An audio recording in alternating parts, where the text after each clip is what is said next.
পহেলা বৈশাখে এই টোটকাগুলির মাধ্যমে জীবনে আর্থিক উন্নতি লাভ করুন। আর থাকবে না আপনার টাকার অভাব যদি আপনি সঠিকভাবে এই টোটকাগুলির ব্যবহার করতে পারেন। পহেলা বৈশাখ বাঙালির নতুন বছর। এই দিনটা আমরা সকলে খুব আনন্দের মধ্য দিয়ে কাটাতে চাই। আবার অনেকে মনে করেন যে এই দিনে জীবনের শুভ কিছু ঘটলে গোটা বছরটাই ভালো কাটবে। যদি বিগত বছরে আপনার জীবনে খারাপ কিছু ঘটে থাকে বা অর্থকষ্ট পেয়ে থাকেন, তবে পয়লা বৈশাখের দিন কিছু নিয়ম করলে আগামী বছরটা আপনার খুবই মঙ্গলময় ও ভালো কাটবে।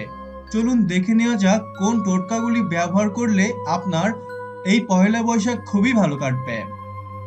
নাম্বার ১, পহেলা বৈশাখের দিন বাজার থেকে ৫টি কড়ি কিনে আনুন এবং সেই কড়িগুলিকে লক্ষ্মী দেবীর ঘটের উপর রেখে দিন।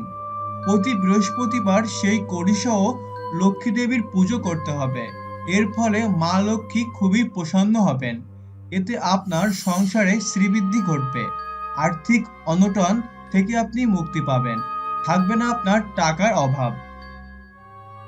নাম্বার ২, পয়লা বৈশাখের দিন একটি কালো সুতো বা কালো কার ছেলেদের ডান হাতে ও মেয়েদের বাম হাতে বাঁধতে হবে।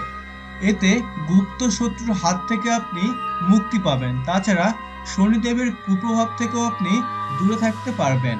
আপনার শারীরিক সমস্যা থাকলে সেটা মিটে যাবে এবং ধীরে ধীরে আপনি সুস্থ হয়ে উঠবেন।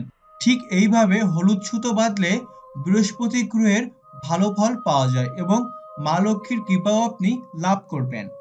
নাম্বার ৩, এই দিন বাড়িতে আনুন ধনকুবেরের মূর্তি বা ধনকুবেরের যন্ত্র এবং তা স্থাপন করুন ঠাকুরের আসনে। এতে জীবনে আর্থিক সমস্যা থেকে আপনি মুক্তি পাবেন এবং আর্থিক দিক থেকে প্রচুর উন্নতি আপনি লক্ষ্য করতে পারবেন।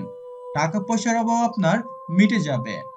নাম্বার ৪, পয়লা বৈশাখের দিন ঘরের দরজার সামনে গণেশের মূর্তি স্থাপন করলেও অর্থের দিক থেকে খুব ভালো ফল পাওয়া যায়। সামনের এই পয়লা বৈশাখ আপনার জন্য খুবই ভালো কাটুক।